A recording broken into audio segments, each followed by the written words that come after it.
नाज़रीन ग्रामी, क्या आपने कभी सोचा है कि पोर्नोग्राफी कब और कैसे शुरू हुई, और क्या ये दुनिया में खुद ब खुद फैली है या फैलाई गई है? इस डाटा प्लानिंग। अस्सलाम वालेकुम नाज़रीन, मिस्टीरियस वर्ल्ड में खुश आमदीद। उम्मीद करता हूँ आप सब खैरियत से होंगे। दोस्तों, आज की इस वीडियो में हम जानेंगे कि पोर्नोग्राफी को बनाने और फैलाने में किसका अमल दखल है, और इतने कम वक्त में इसे कैसे दुनिया में फैलाया गया है, और इसके पीछे किसका हाथ है। Who is behind it.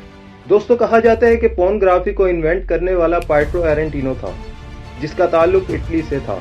ये बात किसी हद तक ठीक भी है कि पाइट्रो की वजह से पोर्नोग्राफी का आगाज हुआ, क्योंकि पाइट्रो 15वीं सेंचुरी का एक मशहूर राइटर, आर्टिस्ट और शायर होने के साथ साथ ब्लैक मेलर भी था। पाइट्रो का ताल्लुक एक गरीब घर से था, लेकिन इसकी राइटिंग स्किल्स की वजह से और पेंटिंग की वजह से इसे बहुत जल्द फेम मिल गया था, और पोइट्री की वजह से ये मशहूर हो गया था। और इसको मिलने वाले फेम की असल वजह इरोटिक पोइट्री थी। इरोटिक पोइट्री का मतलब शहवत अंगेज कलाम है, जिसे सुनकर आम इंसान सेक्स की तरफ अट्रैक्ट होता है। दोस्तों, पोइट्री के अलावा एरेंटिनो पेंटिंग में भी महारत हासिल रखता था। इसने मजीद फेम हासिल करने के लिए अपनी पॉइंट्स को पेंटिंग्स में बदलकर मार्केट में सेल करना शुरू कर दिया। एरेंटिनो की सलाहियत देखकर इटली के सबसे मशहूर प्रिंट मेकर मार्क एंटोनियो रेमोडी ने इसे अपने साथ मिला लिया। रेमोडी ने एरेंटिनो के साथ मिलकर इरोटिक ड्राइंग्स और पेंटिंग्स बनाना शुरू कर दी। इन दोनों के इस काम को देखकर इटली में मौजूद पॉलिटिकल लीडर्स ने इन्हें अपने मुखालिफिन के लिए इस्तेमाल करना शुरू कर दिया, और इन दोनों ने अपने मुखालिफिन के बारे में नेगेटिव पॉइंट्स और पेंटिंग्स बनवाना शुरू कर दी। लेकिन ये पॉइंट्स और पेंटिंग्स नेगेटिव होने के साथ साथ मज़ाहिया भी थी, जिसकी वजह से लोगों ने इसे ज़्यादा पसंद किया। लेकिन इनकी इन पेंटिंग्स की वजह से इटली में पॉलिटिकल क्राइसिस शुरू हो गया, और पॉलिटिकल लीडर्स ने इन्हें जान से मारने की धमकियां देना शुरू कर दी। धमकियां मिलते ही एरेंटिनो और रेमोडी ने मिलकर पॉलिटिकल लीडर्स के खिलाफ ही प्रोपेगेंडा शुरू कर दिया, और इनकी पर्सनल लाइफ में इंटरफेयर करके इन्हें ब्लैकमेल करना शुरू कर दिया, और एक सीरीज का आगाज किया जिसे पोर्नोग्राफिक सीरीज ऑफ ड्राइंग भी कहा जाता है, और इस सीरीज का टाइटल मॉडीज था। शुरू में तो ये दोनों एरेंटिनो और रेमोडीज पॉलिटिकल लीडर्स को ब्लैकमेल करने में कामयाब हो गए, लेकिन मुसलसल डेथ थ्रेट मिलने की वजह से दोनों को वहां से वक्ती तौर पर फरार होना पड़ा। नाज़रीन ग्रामी, 15वीं सेंचुरी में पहली बार पोर्नोग्राफी का आगाज हुआ, लेकिन कहा जाता है कि 15वीं सेंचुरी के बाद 17वीं सेंचुरी में पोर्नोग्राफी को डेवलप करने में फ्रेंच रेवोल्यूशन का बहुत अहम किरदार है।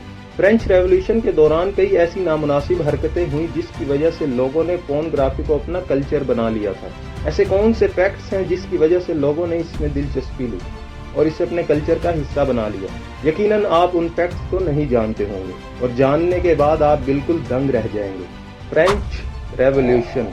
नाज़रीन ग्रामी, फ्रेंच रेवोल्यूशन की असल वजह अगर अमेरिकन रेवोल्यूशन को भी कहा जाए तो ये गलत नहीं होगा, क्योंकि 1776 में अमेरिकन रेवोल्यूशन होता है और ठीक 13 साल बाद फ्रेंच रेवोल्यूशन हो जाता है, और फ्रांस एक रियासत के तौर पर वजूद में आ जाता है। इसकी सबसे बड़ी वजह यह थी कि अमेरिका को इंडिपेंडेंट बनाने में फ्रांस का बहुत इंपॉर्टेंट रोल रहा है, और फ्रांस अमेरिका के साथ शुरू से कंधा मिलाकर लड़ा था। दोस्तों, फ्रेंच रेवोल्यूशन से पहले इस खित्ते पर, जिसे किंगडम ऑफ फ्रांस भी कहा जाता है, किंग लुइस की हुकूमत थी, और 1789 में फ्रांस में ऐसे हालात पैदा हो गए जिसकी वजह से रेवोल्यूशन का आगाज हुआ। फ्रेंच में लोगों की तादाद ज्यादा होने की वजह से फ्रेंच इकोनॉमिक क्राइसिस का शिकार हो गया था, और बढ़ती महंगाई की वजह से फ्रेंच को मैनेज करना बहुत मुश्किल हो गया था। नाज़रीन ग्रामी, किंग लुइस के दौर में फ्रांस में अचानक लोगों की तादाद में इजाफा होना हैरान कुन बात थी, और लोगों की तादाद में इजाफा होने की वजह से फ्रांस इकोनॉमिक डिप्रेशन में चला गया था, जिसकी वजह से लोगों को नौकरियां नहीं मिल रही थी, और फूड शॉर्टेज की वजह से आम जरूरियात जिंदगी की चीजों की कीमत में बेहद इजाफा हो चुका था, और यह इजाफा तकरीबन 65% हो चुका था। दोस्तों, इस इकोनॉमिक डिप्रेशन की वजह से लोग अब किंग लुइस के खिलाफ हो गए थे, और इकोनॉमिक क्राइसिस की वजह से किंग लुइस की शोहरत और इज्जत होने न होने के बराबर हो गई थी, जिसकी वजह से पॉलिटिकल पार्टीज एक्टिव हो गई और लोगों की हमदर्दी में आवाजें उठाना शुरू कर दी, और लोगों को अपनी तरफ माइल करना शुरू कर दिया। पॉलिटिकल पार्टीज ने न सिर्फ लोगों को किंग लुइस के खिलाफ किया, बल्कि फ्रेंच मोनार्ची के खिलाफ बोलने लगे और डेमोक्रेसी को एस्टैब्लिश करने पर जोर देने लगे। इन पॉलिटिशियंस का सिर्फ एक मकसद था, वो ये कि फ्रेंच में बादशाहत का निज़ाम खत्म करके जमहूरी निज़ाम कायम किया जा सके, जिसमें हर इंसान, खा वो मर्द हो या औरत, दोनों को वोट देने का हक हासिल होना चाहिए। इसी दौरान दोनों फरीकैन की वजह से तकरीबन 16,000 बंदे कत्ल हुए। फ्रांस में क्रिटिकल सिचुएशन होने की वजह से फ्रांस को बाहर ममालिक से भी खतरा था। جس کی وجہ سے فرانس ملٹری نے فرانس کا کنٹرول اپنے ہاتھ میں لے لیا۔ نیپولین بوناپریٹ جو کہ ملٹری جنرل ہونے کے ساتھ ساتھ پولیٹیشین بھی تھا، اس نے فرانس کا کنٹرول اپنے ہاتھ میں لے لیا۔ ناظرین گرامی، فرینچ ریولوشن کی سب سے بڑی وجہ انلائٹمنٹ آئیڈیاز تھے، جس نے پورنوگرافی کو سب سے زیادہ ہائی لائٹ کیا۔ دی انلائٹمنٹ آئیڈیاز، دوستو انلائٹمنٹ آئیڈیاز دینے میں سب سے زیادہ آگے جان لوکی تھا، جسے دی فادر آف لبرلزم بھی کہا جاتا ہے۔ جان لوکی ہی وہ پہلا شخص تھا جس نے سب سے پہلے انسان کی سوچ پر تحقیق کی، جسے تھیولوجی بھی کہا جاتا ہے۔ اسی وجہ سے اسے the founder of a school of thought known as the British impressionism بھی کہا جاتا ہے۔ دوستو تھیولوجی کو عام طور پر تھنکنگ اباؤٹ گاڈ بھی کہا جاتا ہے، جو اس نے کرسچینٹی اور کرسچنز کا بائبل پر عقیدہ دیکھ کر شروع کی۔ انلائٹمنٹ آئیڈیاز کو لوگوں تک پہنچانے کے لیے اس وقت کے سب سے مشہور فلاسفرز اور سائنٹسٹ نے سائنٹیفک اکیڈمیز میسونک لاجز کا سہارا لیا۔ میسونک لاجز ایک ایسی تنظیم کو کہا جاتا ہے جہاں پر یہ میٹنگ کے ذریعے اپنے لوگوں کو پیرنٹل اور سوشل بانڈنگ کے بارے میں بتاتے تھے۔ اس کے علاوہ انلائٹمنٹ آئیڈیاز کو پھیلانے کے لیے لٹریسی سیلونز اور کافی ہاؤسز کا سہارا لیا۔ انہوں نے ہر اس جگہ اپنے لبرلزم آئیڈیاز کو پہنچایا جہاں پر لوگ جمع ہوتے تھے۔ 17ویں سینچری میں انہوں نے 800 کافی ہاؤسز بنا دیے تھے جو کہ فرانس میں موجود ہیں۔ اپنے مقصد کو پورا کرنے کے لیے انہوں نے مختلف بکس کو بھی پرنٹ کرنا شروع کر دیا۔ ان بکس میں سب سے زیادہ فیمس بک کو دی انسائکلوپیڈیا بھی کہا جاتا ہے۔ ان آئیڈیاز نے بادشاہت اور کرسچینٹی پر سے لوگوں کا اعتماد ختم کرنا شروع کر دیا اور ماڈرنزم کے نام پر لوگوں کو اپنی طرف اٹریکٹ کرنا شروع کر دیا، جس کی وجہ سے لبرلزم کو فروغ ملنے لگا۔ اس سب چیزوں کا مقصد مونارچی اور مذہب سے الگ ہو کر اپنی الگ سے ایک سوسائٹی بنانا تھا، جہاں پر لوگوں کو ان کی مرضی کی زندگی گزارنے اور آپس کے ریلیشن شپ کے بارے میں اویئرنیس دینا تھا، جہاں پر خاص طور پر مذہبی لحاظ سے لوگوں پر کوئی پابندی نہیں تھی۔ ناظرین گرامی، انسائکلوپیڈیا بک جو کہ 1751 میں پبلش کی گئی تھی، اس کی مدد سے یہ لوگ انلائٹمنٹ آئیڈیاز کو پورے یورپ میں پھیلانے میں کامیاب ہو گئے تھے۔ اس کے بعد بہت سی بکس پبلش کی گئیں جن میں ڈسکورس آف انیکوالٹی یعنی مردوں اور عورتوں کے درمیان انیکوالٹی اور سوشل کانٹریکٹ جیسی کتابیں پبلش کی گئی۔ دوستو فرینچ ریولوشن کا ذمہ دار اگر امریکہ کو ٹھہرایا جائے تو یہ غلط نہیں ہوگا، کیونکہ امریکہ کو انڈیپینڈنٹ بنانے میں فرینچ گورنمنٹ کا ایک بہت اہم کردار تھا، اور انڈیپینڈنٹ کے بعد امریکہ نے ہی سب سے پہلے انلائٹمنٹ آئیڈیاز کو اپنایا تھا۔ یا اگر کہا جائے کہ امریکہ انلائٹمنٹ آئیڈیاز کے تھرو انڈیپینڈنٹ ہوا تو یہ غلط نہیں ہوگا۔ اور ان آئیڈیاز کو لانے والے سائنٹسٹ اور فلاسفرز تھے جنہوں نے بکس، ناولز، لیبز اور سائنٹیفک ڈپارٹمنٹس یعنی ایجوکیشن ڈپارٹمنٹس بنائے تھے، جس سے انہیں کافی مدد ملی تھی اور لوگوں میں ان آئیڈیاز کو آسانی سے پھیلا دیا گیا تھا۔ اب سوال یہ بنتا ہے کہ ان آئیڈیاز کو سائنٹسٹ اور فلاسفرز کے تھرو لوگوں میں پھیلایا جا رہا تھا، لیکن ان آئیڈیاز کو مزید لوگوں میں عام کرنے میں کس نے ہیلپ کی تھی؟ دوستو امریکہ میں یہ آئیڈیاز صرف سائنٹیفکلی، اکانومیکلی اور قانونی نقطہ نظر سے پیش کیے گئے تھے، اور ان آئیڈیاز کا مقصد صرف یہ تھا کہ لوگوں کی توجہ اپنی طرف مرکوز کی جا سکے اور نارتھ پر اور اس کے لوگوں پر کنٹرول کیا جا سکے۔ لیکن ان آئیڈیاز کی وجہ سے لبرلزم اور ماڈرنزم کو کافی فروغ مل رہا تھا، جس کی وجہ سے ریلیجیس لوگوں میں کافی افراتفری پھیل گئی تھی اور ریلیجیس لوگ ان آئیڈیاز کے خلاف ہو گئے تھے۔ امریکہ میں ان آئیڈیاز کو پھیلانا مشکل ہوتا جا رہا تھا، کیونکہ جب امریکہ وجود میں آیا یعنی انڈیپینڈنس کے بعد 1776 میں امریکہ میں جو سب سے بڑی ریلیجیس کمیونٹی تھی وہ کرسچینٹی تھی، اور تقریباً 70 to 80% لوگ کرسچنز تھے جو ان آئیڈیاز کے خلاف ہو رہے تھے۔ امریکہ اپنے لوگوں پر سے کنٹرول کھو رہا تھا۔ لوگوں کو کنٹرول کرنے اور اپنے طریقے سے انہیں ہینڈل کرنے میں سب سے بڑی رکاوٹ کرسچینٹی تھی۔ اس رکاوٹ کو دور کرنا ایک بہت بڑا چیلنج تھا اور لوگوں کو کنونس کرنا اس سے بھی زیادہ مشکل تھا۔ امریکہ نے ایڑی چوٹی کا زور لگا لیا، لیکن یہ معاملہ اور لوگ دونوں ان کے قابو سے باہر ہو رہے تھے۔ ایسے میں امریکہ کو اپنی اتنے سالوں کی محنت ضائع ہوتے ہوئے نظر آ رہی تھی۔ امریکہ ان آئیڈیاز کے تھرو انڈیپینڈنٹ تو ہو گیا تھا، لیکن امریکنز شاید یہ نہیں جانتے تھے کہ جن آئیڈیاز نے انہیں آزادی دلانے میں مدد دی، وہی آئیڈیاز آنے والے وقت میں ان کے گلے کا کانٹا بن جائیں گے۔ انڈیپینڈنس کے بعد امریکہ نے اپنے لوگوں کو سمجھانے بجھانے کی بہت کوشش کی، لیکن ریلیجیس لوگوں نے اسے ماننے سے صاف انکار کر دیا تھا۔ ظاہر سی بات ہے، دنیا میں کوئی بھی مذہب ہو، چاہے وہ ہندو ہوں، کرسچنز ہوں یا مسلمز ہوں، ان میں سے کوئی بھی اپنے مذہب کے خلاف جانا تو دور کی بات، اپنے مذہب کے خلاف ایک بات بھی برداشت نہیں کر سکتا ہے۔ ناظرین گرامی، امریکہ انڈیپینڈنٹ ہونے کے بعد اکانومیکلی تو پاورفل ہو گیا تھا، لیکن یہ اندر سے بالکل کھوکھلا تھا، کیونکہ اس کے اپنے لوگوں کی ایک بہت بڑی تعداد اس کے خلاف تھی۔ 70 to 80% لوگوں کی مخالفت امریکہ کو مسلسل کمزور کر رہی تھی۔ اس لیے امریکہ نے فرانس کی مدد حاصل کی और इन इनलाइटमेंट आइडियाज को फ्रांस शिफ्ट कर दिया गया, जिसकी वजह से फ्रेंच रेवोल्यूशन हुआ। एक तरह से आप कह सकते हैं कि अमेरिका और फ्रांस ने मिलकर एक स्ट्रॉन्ग स्टेट को बनाना था। इन आइडियाज को जैसे अमेरिका में फैलाया गया वैसे ही फ्रांस में फैलाया गया। साइंटिस्ट और फिलोसफर्स ने काफी हेल्प की, लेकिन इन आइडियाज को लोगों तक जितना जल्द हो सके पहुंचाना था। इसके लिए अमेरिका ने पॉलिटिक्स का सहारा लिया। पॉलिटिशियंस की मदद से इन्हें जल्द से जल्द लोगों तक पहुंचाने का सिलसिला शुरू हुआ और फ्रांस में मौजूद पॉलिटिशियंस की मदद से लोग इसे पसंद करने लगे। दोस्तों, यहाँ समझने की बात यह है कि अमेरिका ने फ्रांस में पॉलिटिक्स की मदद क्यों ली। नाज़रीन ग्रामी, उस वक्त यानी 17वीं सेंचुरी में फ्रांस में लोग किताबें और नॉवेल्स कम पढ़ते थे। अगर इस ट्रेजेडी के तहत चला जाता तो लोगों तक अपनी बात पहुंचाने में काफी वक्त लग जाता, इसलिए पॉलिटिक्स का सहारा लिया गया।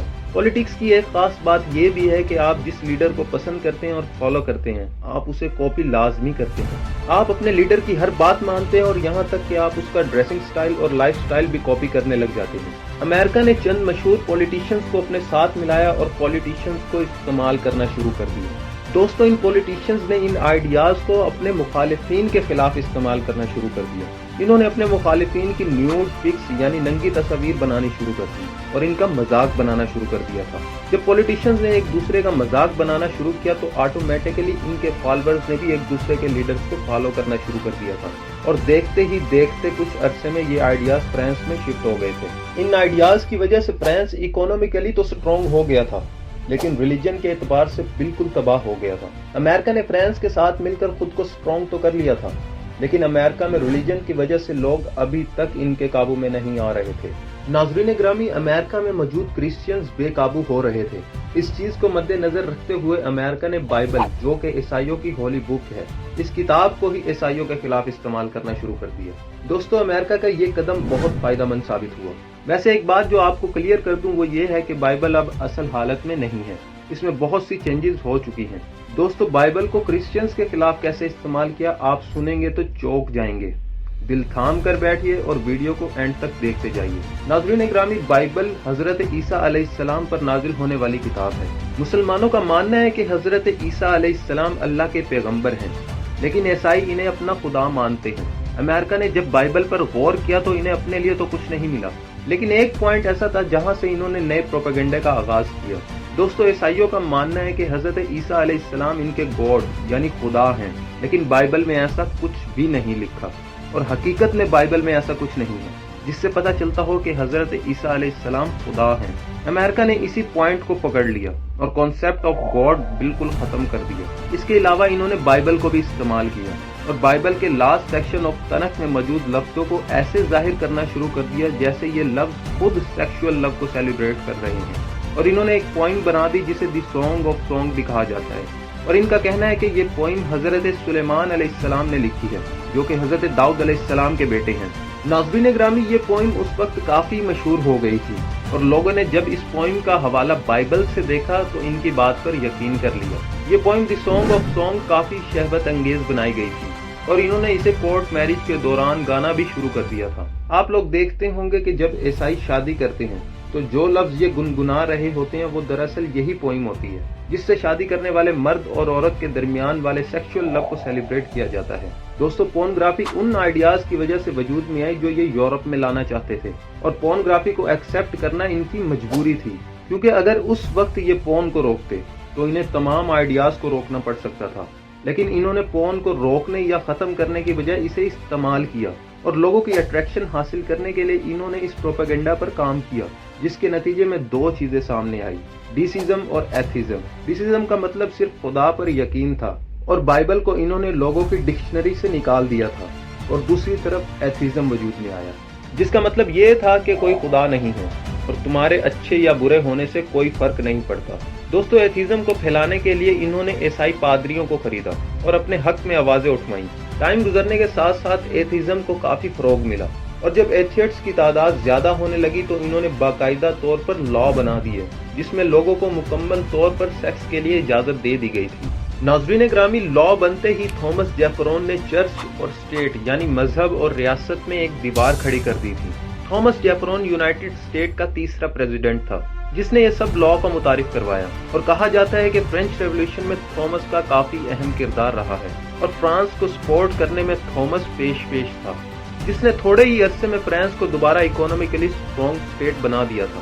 اس کے علاوہ رابرٹ مورس جو کہ امریکن فائنانس منسٹر تھا، اس نے نیپولین بوناپریٹ کی کافی ہیلپ کی تھی، جس سے فرانس اور یونائٹڈ اسٹیٹ آف امریکہ کے تعلقات بہت زیادہ اسٹرانگ ہو گئے تھے۔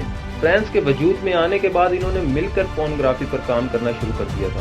18ویں سینچری میں پورن پر کام کرنے کا انداز مختلف ہو گیا تھا، کیونکہ آرٹ اور پینٹنگز کے ذریعے پورن کو دیکھنا اور سٹوریز کی شکل میں بکس اور ناولز کو پڑھ کر لوگ بور ہونا شروع ہو گئے تھے، اور جبکہ پورنوگرافی ایک بزنس بن چکا تھا اور اس کے ذریعے یہ لوگوں کو اپنی طرف اٹریکٹ کر چکے تھے، اس وقت لوگوں نے یو ٹرن لینے شروع کر دیے۔ جہاں 20 بائبل سیل ہوتی تھی، وہاں ایک بائبل اور 19 دوسری یعنی ایروٹک بک سیل ہوتی تھی۔ وہاں لوگوں کے پاس اب اتنا وقت نہیں تھا کہ لوگ ٹائم نکال کر پورن دیکھیں یا آرٹ اور پینٹنگز کو انجوائے کریں، اور اس وقت لوگ ویسے بھی بہت زیادہ فزیکل ہو چکے تھے۔ ایسے میں انہوں نے سائنٹسٹ کے ذریعے ایک نیا قدم اٹھایا، اور ایسے ایجاد ہوتا ہے کیمرہ۔ دوستو، آپ میں سے بہت کم لوگ یہ جانتے ہوں گے کہ کیمرہ صرف اور صرف پورن دکھانے کے لیے ایجاد کیا گیا تھا۔ 1816 میں جوزف نے کیمرہ کو انوینٹ کیا تھا، لیکن کیمرہ کو ڈیولپ کرنے میں کافی وقت لگ گیا تھا، جس کی وجہ سے ہم نہیں جانتے کہ کیمرہ کو انوینٹ کرنے کے پیچھے اصل کانسیپٹ کیا ہے۔ 1816 میں ایجاد ہونے والے کیمرے سے پہلے فلم 1888 میں بنائی گئی تھی۔ اتنے سالوں میں مختلف سائنٹسٹ نے اس پر کام کیا تھا، اور اتنی محنت کے بعد یہ کیمرہ کو اس قابل بنا پائے کہ اس سے فلم بنائی جا سکے، لیکن ان سالوں میں انہوں نے پورن کو پوئمز کے ذریعے پھیلانا جاری رکھا۔ اس کے علاوہ ایسے گانے بھی بننا شروع ہو گئے تھے جس میں ایروٹکس یعنی شہوت انگیز لفظوں کا استعمال کیا گیا تھا۔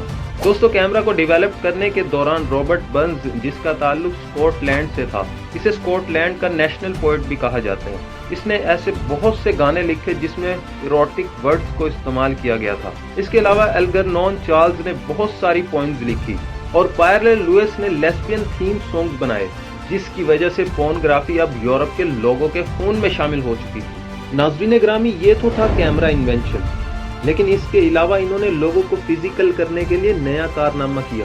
1816 میں کیمرہ کی ایجاد کے بعد اسے ڈیولپ کرنے میں کافی وقت لگنا تھا، اور وقت گزرنے کے ساتھ ساتھ ایک نئی جنریشن پروان چڑھ رہی تھی جو ناولز اور بکس کو زیادہ لفٹ نہیں کرواتی تھی۔ ناولز اور بکس کے ذریعے جس جنریشن میں پورن کو پھیلایا گیا تھا وہ اب ختم ہو رہی تھی، اور نیو جنریشن پروان چڑھ رہی تھی۔ اس نیو جنریشن کو اپنا ماتحت کرنے کے لیے انہوں نے جو کام کیا اسے سن کر آپ کے بھی ہوش اڑ جائیں گے۔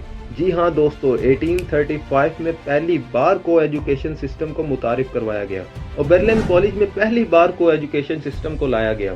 اس سسٹم کو لانے کا مقصد صرف اتنا تھا کہ نیو جنریشن لڑکے اور لڑکیوں کو ایک دوسرے کے قریب لایا جا سکے، اور اس سسٹم کو لانے کے لیے ایجوکیشن سسٹم سے زیادہ ایکوریٹ سسٹم شاید اور کوئی نہیں ہو سکتا تھا۔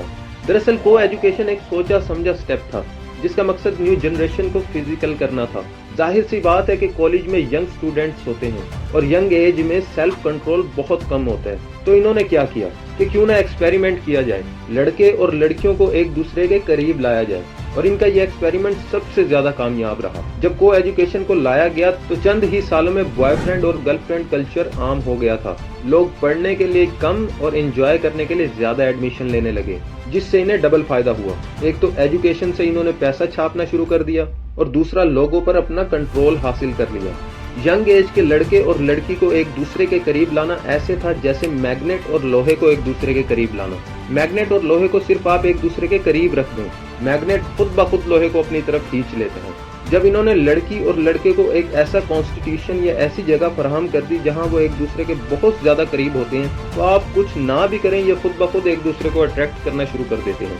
ناظرین گرامی، کو ایجوکیشن کو جب لوگوں میں عام کر دیا گیا تھا تو گرل فرینڈ اور بوائے فرینڈ کلچر بہت عام ہو گیا تھا۔ ہر دوسرے لڑکے کی گرل فرینڈ اور ہر دوسری لڑکی کا بوائے فرینڈ ہوتا تھا، اور اس مشن کو سب سے زیادہ سہارا دینے والا اور جو اس کی بیک بون بنا وہ لا تھا، جو ریلیجیس بیس پر انہوں نے متعارف کروایا تھا، جس کا ذکر پہلے ویڈیو میں ہو چکا ہے۔ دوسرا، انہوں نے لوگوں کو باور کرایا کہ ایوری سنگل پرسن، چاہے وہ لڑکا ہو یا لڑکی، اسے اس چیز کا حق ہے کہ وہ اپنی مرضی سے زندگی گزار سکے، لیکن لوگ اپنی مرضی سے نہیں بلکہ ان کی مرضی سے زندگی گزارنے لگے تھے۔ انہوں نے فریڈم کے نام پر لوگوں کو بولنے اور لکھنے کی اجازت دے دی تھی۔ میں آپ کو بتا چکا ہوں کہ ینگ ایج میں سیلف کنٹرول بہت مشکل ہوتا ہے، تو ینگسٹر کی ایک بہت بڑی تعداد نے ان کا ساتھ دیا تھا، جس سے انہیں بہت فائدہ ہوا تھا۔ तीसरा इन्होंने एक और काम किया, वो ये था कि औरत के साथ हमेशा से गुलामों वाला सलूक होता रहा है, औरत को उसका हक नहीं मिलता, इसके साथ गुलामों वाला सलूक क्यों किया जाता है। औरत को भी अपनी मर्जी से जिंदगी गुजारने का हक हासिल होना चाहिए, जिसकी वजह से यंग एज की लड़कियों ने भी इनका साथ देना शुरू कर दिया था। और इन्होंने हमेशा से औरत को एक मोहरे के तौर पर इस्तेमाल किया है, क्योंकि औरत हो या लड़की, इसमें लड़कों से ज्यादा इमोशंस होते हैं और लड़कों से कम सेल्फ कंट्रोल होता है। लड़के की सिफ्त में ठहराव है, यानी वो अपने इमोशंस पर काबू पा लेता है, लेकिन लड़की की सिफ्त में ऐसा नहीं है। लड़की लड़के से ज्यादा इमोशनल हो जाती है और सेल्फ कंट्रोल खो बैठती है। दोस्तों, अब जो बात मैं आपको बताने जा रहा हूँ, शायद उससे आप हैरान होने के साथ साथ परेशान भी हो जाएं।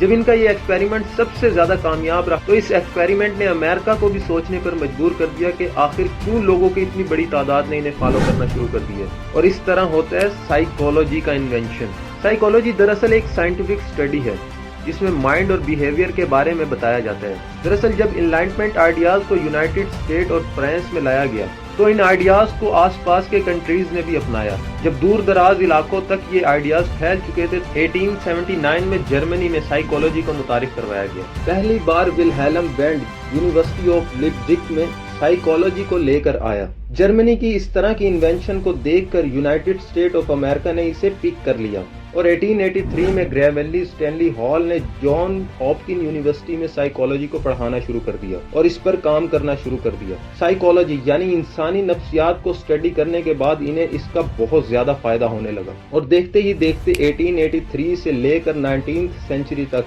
यूनाइटेड स्टेट ऑफ अमेरिका में तकरीबन 49 साइकोलॉजी डिपार्टमेंट्स बना दिए गए थे। इसके अलावा यूरोप में साइकोलॉजी की 20 लैब्स मौजूद थी, जो आने वाले चंद सालों में दुगनी हो गई थी। नाज़रीन ग्रामी, साइकोलॉजी की इन्वेंशन ने इनका बहुत ज्यादा साथ दिया, क्योंकि साइंस हमें बताती है कि जब भी आप कोई काम करने लगते हैं, चाहे वो जरा सा हाथ हिलाना ही क्यों ना हो, आप सबसे पहले अपने माइंड को ऑर्डर देते हैं और माइंड ये ऑर्डर आगे बॉडी में ट्रांसफर कर देता है, जिससे आप वो काम करते हैं। जब इन्होंने इंसानी नफ्सियात पर तहकीक शुरू, तो साइंटिफिकली ये इंसान के दिमाग तक रसाई हासिल कर चुके थे। जाहिर सी बात है कि हम किसी का माइंड रीड नहीं कर सकते, अलबत्ता फिजिकली उसे देखकर अंदाजा लगा लेते हैं कि इंसान के दिमाग में क्या चल रहा है। मिसाल के तौर पर जब इंसान बोलता है तो हमें पता लग जाता है कि ये हैप्पी है या सैड। ऐसे ही एक आम इंसान की हरकतें देखकर हम अंदाजा लगा लेते हैं कि ये इस वक्त क्या सोच रहा है और क्या सोचकर ऐसा काम कर रहा है। को एजुकेशन सिस्टम ने इन्हें इस पर काम करने पर मजबूर कर दिया था। को एजुकेशन सिस्टम को देखकर इन्होंने इंसानी दिमाग पर तहकीक शुरू की थी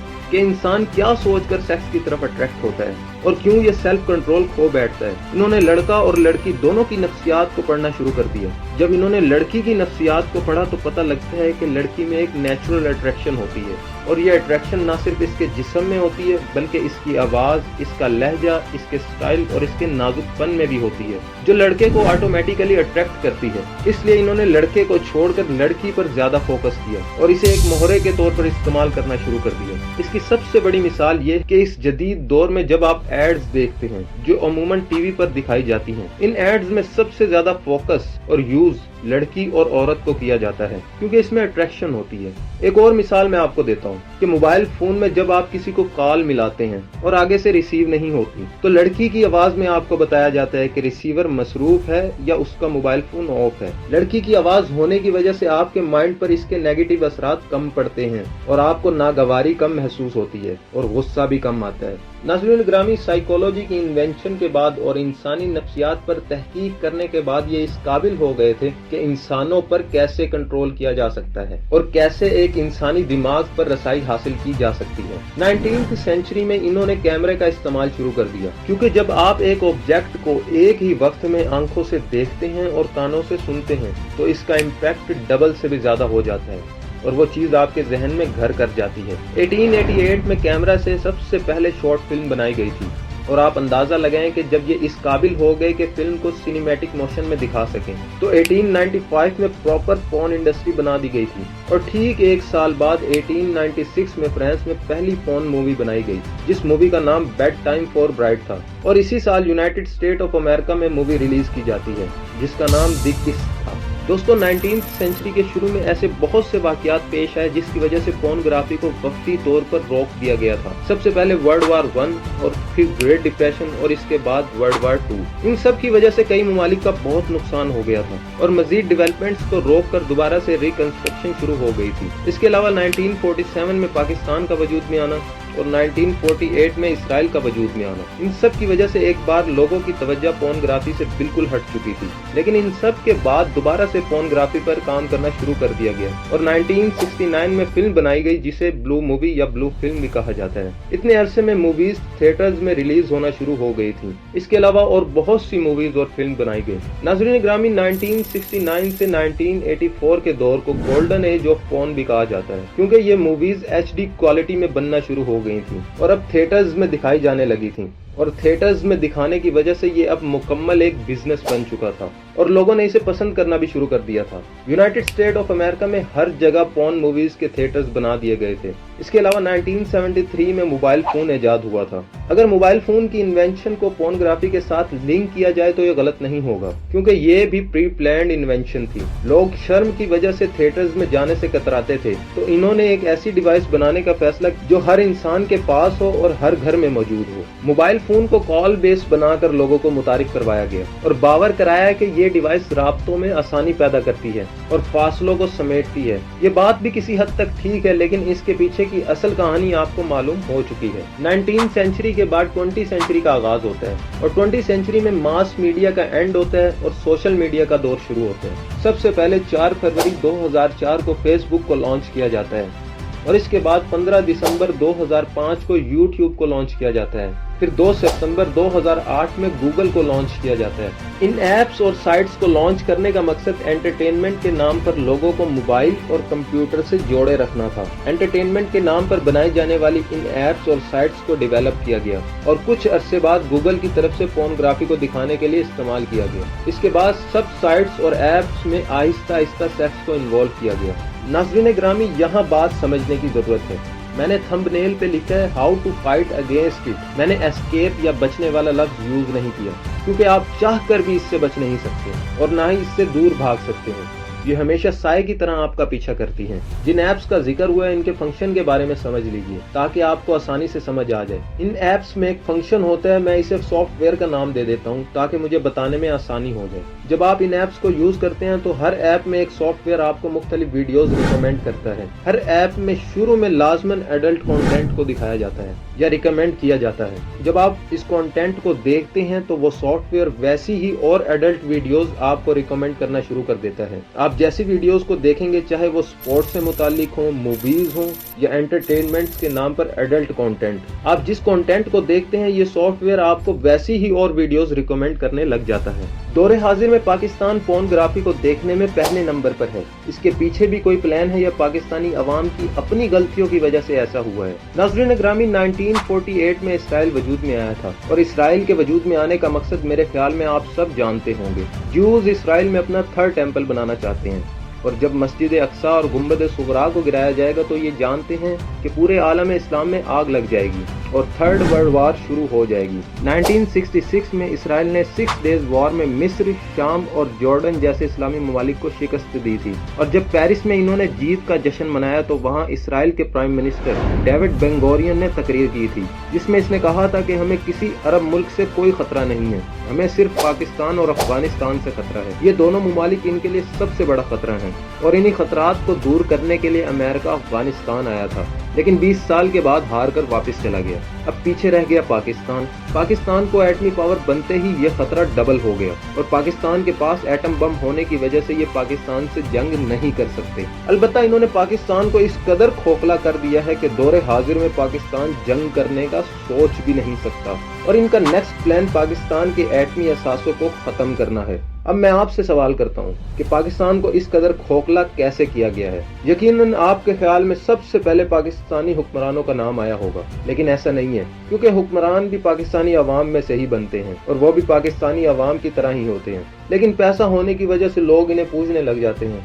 और हमेशा इनकी बातों में आ जाते हैं। आप लोगों को हैरानगी होगी कि पाकिस्तानी दुनिया में IQ लेवल के हिसाब से तीसरे नंबर पर आते हैं। IQ लेवल यानी सोचने समझने की सलाहियत स्ट्रॉन्ग होने की वजह से इन्होंने पाकिस्तानियों के IQ लेवल को वीक करना शुरू कर दिया और पाकिस्तानियों को आजाद होने के बावजूद हमेशा से कैद में रखा गया है। सबसे पहले पाकिस्तान को कर्जों की भेंट चढ़ाया गया और इसके बाद पाकिस्तान की बेस यानी IQ लेवल को वीक किया गया। IQ लेवल को वीक करने से मुराद ये नहीं है कि आपके सोचने समझने की सलाहियत को खत्म कर दिया जाए, बल्कि आपकी सलाहियतों का रुख दूसरी जानिब मोड़ दिया जाए। दौरे हाजिर में पाकिस्तानी फौज जो सबसे बड़े क्राइसिस का शिकार है वो ये है कि पाकिस्तानी फौज को हाई IQ लेवल ऑफिसर नहीं मिल रहे जो इंटेलिजेंस एजेंसीज में काम करते हैं। सबसे पहले इन्होंने पाकिस्तान में फिरकाबाजी को फैलाया ताकि ये हमेशा एक दूसरे से लड़ते झगड़ते रहें, मिसाल के तौर पर शिया सुन्नी फिरकाबाजी। इसके बाद इन्होंने एडवांस टेक्नोलॉजी के जरिए पाकिस्तानियों के जहन में घर करना शुरू कर दिया। जैसे अमेरिका ने अमेरिका में ही क्रिश्चियनिटी को खत्म कर दिया, वैसे ही पाकिस्तान में इस्लाम को खत्म करना शुरू कर दिया गया। इसके लिए इन्होंने आम पाकिस्तानियों के दिमाग को जकड़ लिया, जिसकी सबसे बड़ी मिसाल पाकिस्तानी ड्रामे हैं,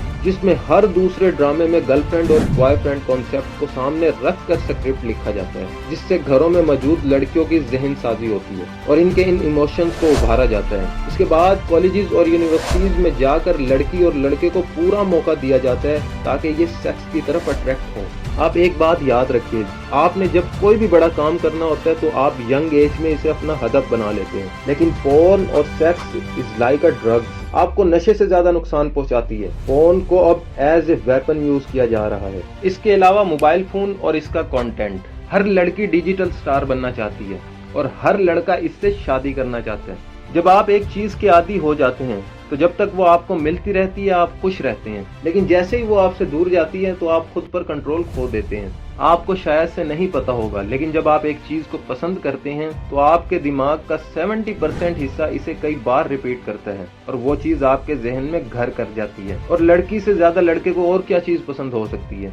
एक और बात जो आप भी जानते हैं कि जो चीज रेयर होती है या जो चीज मुश्किल से मिलती है वो उतनी ही ज्यादा महंगी और कीमती होती है। पाकिस्तान में इस्लाम की वजह से वालिदैन अपने बच्चों की तरबियत तो अच्छी करते हैं, लेकिन मैं आपको बता चुका हूँ कि आप इससे बच नहीं सकते और यही होता है, बच्चों के घर से बाहर निकलते ही वो इसका शिकार हो जाते हैं। इस लिहाज से मैं तुर्की को दाद दूंगा जिसने अर्तुगरुल और उस्मान जैसे ड्रामों को बनाया, जिससे लड़कियां तो नहीं अलबत्ता लड़के काफी इम्प्रेस हुए हैं और बेहयाई को थोड़ी सी लगाम दी गई है। लेकिन ये ड्रामे भी ज्यादा देर तक नहीं चलेंगे और फिर वही सिलसिला शुरू हो जाएगा। आपका दिमाग गलत चीजों में फंसा रहता है तो आप फिजिकली तो कमजोर होते ही हैं, लेकिन इसके साथ साथ आपकी मेंटल ग्रोथ भी रुक जाती है और आप आसाबी कमजोरी का शिकार हो जाते हैं। मैं आपको मिसाल से समझा देता हूँ। आप में से कई लोग इमरान खान को जानते होंगे। इमरान खान को सपोर्ट करने वाली जनरेशन न्यू है, क्योंकि ओल्ड जनरेशन को इसकी समझ नहीं आती, इसकी बातें सर के ऊपर से गुजर जाती हैं, क्योंकि उनका माइंड सेट कमज़ोर है और कमज़ोर दिमाग होने की वजह से उनके अंदर सोचने और समझने की सलाहियत बिल्कुल ख़त्म हो चुकी है और इसीलिए इमरान खान को 26 साल लग गए अपनी पार्टी को पावर में लाने के लिए। दोस्तों, मैंने हर एक चीज़ खोलकर आपके सामने रख दी है और इससे बचने का रास्ता भी बता दिया है। और अगर मज़ीद आप कुछ और पूछना चाहते हैं तो मुझसे इंस्टाग्राम पर राब्ता कर सकते हैं। तब तक के लिए इतना ही। अपना ख्याल रखिएगा और अपने इस चैनल का भी। अल्लाह हाफिज़।